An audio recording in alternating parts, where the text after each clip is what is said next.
This blue and white sphere, floating so alive through space, is, after all, an intensely intimate place. Its rhythms pulse within our bodies, our gardens, our seasons. As our minds and hearts also attune, our vision clears, we see the world anew. Plants arrange molecules in patterns inspired by the light of our nearest star. Oceans rise to greet the moon. A biosphere plays with endless variations, mingling earth and sun, time and eternity, balancing matter and spirit in uncountable lives. Evolution moves toward balance in consciousness as well as in form. Nature is a vast network of interwoven intelligence. These starseed volumes address our inborn, though historically latent, ability to assess it. They represent an early translation of the thought circulating in a unified field of awareness that has long been bubbling up through the Earth's biology. They provide a glimpse of our possible human future and hint at the choices that may lead us there. Above all, they celebrate the extraordinary nature of much we have taken for granted, the heavens in our wildflowers and the universes in each grain of sand. Introduction. Although communication with discarnate beings is not widely practiced in the industrial nations, such communication has played a central role in virtually all recorded human development. Since earliest times, people have sought input and guidance from those on the other side. In ancient Greece and China, the oracles were consulted with regularity. Their advice was a common feature of daily life. From the Bering Strait of Tierra del Fuego, Native American tribes honored and revered the spirits of unseen ones. Both the Old and New Testaments contain passages dictated by beings without physical form. Human history, recent and ancient, provides countless instances of pets, saints, mystics, even statesmen and scientists who have experienced significant encounters with metaphysical beings of one sort or another. Today, with increasing regularity, channeled messages from spirit beings are filtering into the media of the new information society, appearing in new movies, books, articles, videos, television, documentaries, and interviews. And the explosion of interest in channeling shows no sign of abating in the near future. While in general I see this new wave of metaphysical input as a positive development, discernment of the value or accuracy of any particular source remains vitally important. One should never allow outside input, physical or metaphysical, to replace one's own better judgment or assume that such input has any more validity than one's own first-hand experience. Genuine spirit information helps to broaden and deepen one's experience of this miraculous and largely unexplored universe. It never asks that one's own experience be put aside in favor of another's belief or ideology. My own ability to assess spirit world information did not develop until toward the end of a 7-year period during which my family and I lived in close proximity to the earth, tending an orchard, milking a cow, growing and preserving most of our own food, and providing for as many of our needs as was practical. During those 7 years, which we humorously refer to as our media fast, we lived without television, radio, newspapers, or magazines. The news we received came from the earth, from the gentle passage of her seasons, and from the people around us. We had no electricity or plumbing. We hauled our water from a nearby spring, used kerosene lamps, cut firewood to supply our heating and cooking needs, and in general turned toward the rich fabric of our remote, rural environment to find a deeper understanding of ourselves and the natural world in which we lived.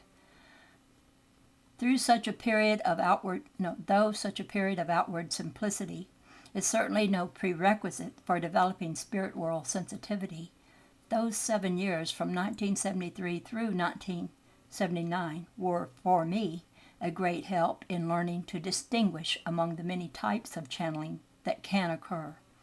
I found that in the de-emphasis of outer media, inner media would come more and more frequently to my attention. I was both intrigued and fascinated. I used my leisure to examine it. In time, I came to think of my human body as a sort of biological radio that could be adjusted to receive different informational frequencies.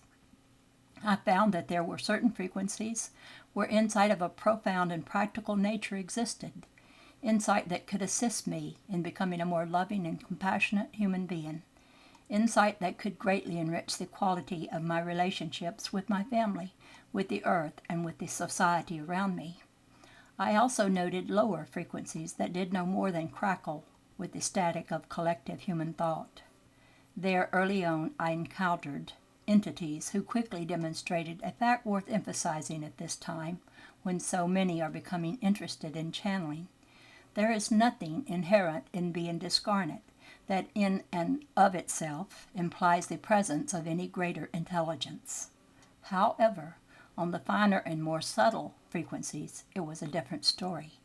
There I encountered beings in another league entirely, beings whose natures can only be hinted at in our current human terminology. Spatial entities of extensive intelligence, inhabiting the higher frequencies of the light energy continuum, living, breathing, having their very being in the external presence of that immense reality that we call God. These creatures are worth getting to know. In fact, I do not believe there has ever been a time when the intelligence received from them has been more urgently required by a human society. As our present generation juggles the multiple challenges of economic instability, nuclear weapons, the AIDS epidemic, the deterioration of the environment, and numerous crises both present and pending, the thoughts, ideas, and perspectives of these eternal beings can assist us in viewing our world through eyes less encumbered. Communication with them can be an important catalyst in the evocation of a whole new kind of post-historical thinking that instead of perpetuating problems, reveals solutions.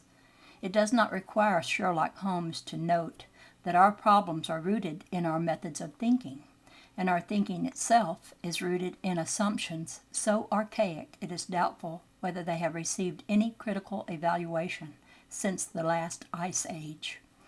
The problems of an analogous acorn society would not in the end be resolved by improving acorn methods of thinking, but by the beautiful and terrible bursting asunder that unleashes the magnificent power of the implicit oak.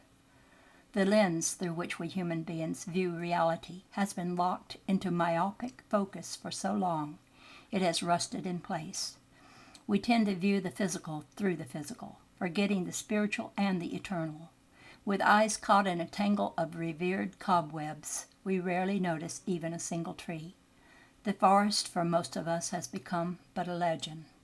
Brushing the cobwebs from our eyes, stepping back a few paces into the clearing of a larger consciousness, may prove to be more than just a perceptual exercise. Our future, our children's future, the very quality of life on earth, may now depend upon precisely such an expanded understanding of the world around us. Given our present cultural biases, the initial attainment of such an expanded view of things would be about as likely as pulling ourselves up with our own bootstraps, were it not for the fact that we do have some help. During this past decade, a growing number of people have had encounters with those beings of the spirit world that Western tradition rather simplistically refers to as angels. I have noticed, as have others, that these beings are not all of one type, but rather they belong to numerous tribes or families, each group having its own purpose and distinct sphere of activity. Certain of the angelic tribes, for example, rarely interact with the earth or her inhabitants. Others have been intimately involved with this planet from her inception, being, in fact, the agents and overseers of her organic development.